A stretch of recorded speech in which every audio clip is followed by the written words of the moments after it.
নমস্কার বন্ধুরা, আমি এডিএন আর আপনারা দেখছেন এডিএন ওয়ার্ল্ড। বন্ধুরা, যখন কোনো দেশের আর্মি শত্রু দেশের জমিতে প্রবেশ করে তখন তাদের শত্রু দেশের আর্মির সাথে সাথে তাদের দ্বারা ব্যবহৃত কেমিক্যাল এবং বায়োলজিক্যাল হাতিয়ারের সাথেও লড়াই করতে হয়। শুধু শত্রু দেশের জমিতে কেন, নিজ দেশের জমিতেও যে কোনো আর্মির উপর আতঙ্কবাদী দ্বারা কেমিক্যাল এবং বায়োলজিক্যাল হামলা হতে পারে। দুঃখের বিষয় হলো এই বায়োলজিক্যাল এবং কেমিক্যাল অস্ত্র যদি একবার প্রয়োগ করা হয় তবে উন্নত টেকনোলজি ছাড়া এর থেকে বাঁচা একেবারেই অসম্ভব। মনে করুন ভারতীয় আর্মি কাশ্মীরের কোনো এক গভীর জঙ্গলে অপারেশন করতে যাচ্ছে, কিন্তু সমস্যা হচ্ছে যে আর্মি ক্যাম্প থেকে অপারেশনের জায়গায় আর্মিদের পৌঁছে দেওয়া। আমরা অনেকবার দেখেছি অপারেশনে যাওয়ার সময় মাঝপথেই আতঙ্কবাদীরা আর্মিদের উপর হামলা করে দেয়। অনেক সময় তো আতঙ্কবাদীরা গ্যাসের ব্যবহার করে।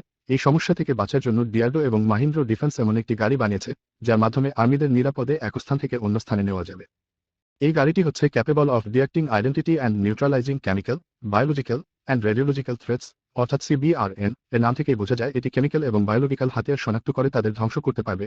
সিবিআরএন ৮ চাকার একটি গাড়ি যার ইঞ্জিনের পাওয়ার ৬০ হর্স পাওয়ার। ডিআরডিও দ্বারা ২০২৪-এর ২৩ এবং ২৪ ফেব্রুয়ারি পুনের ডিফেন্স এক্সপোতে দেখানো হয়। তো বন্ধুরা, এই ছিল আজকের ভিডিও। ভালো লাগলে লাইক, শেয়ার, সাবস্ক্রাইব অবশ্যই করবেন।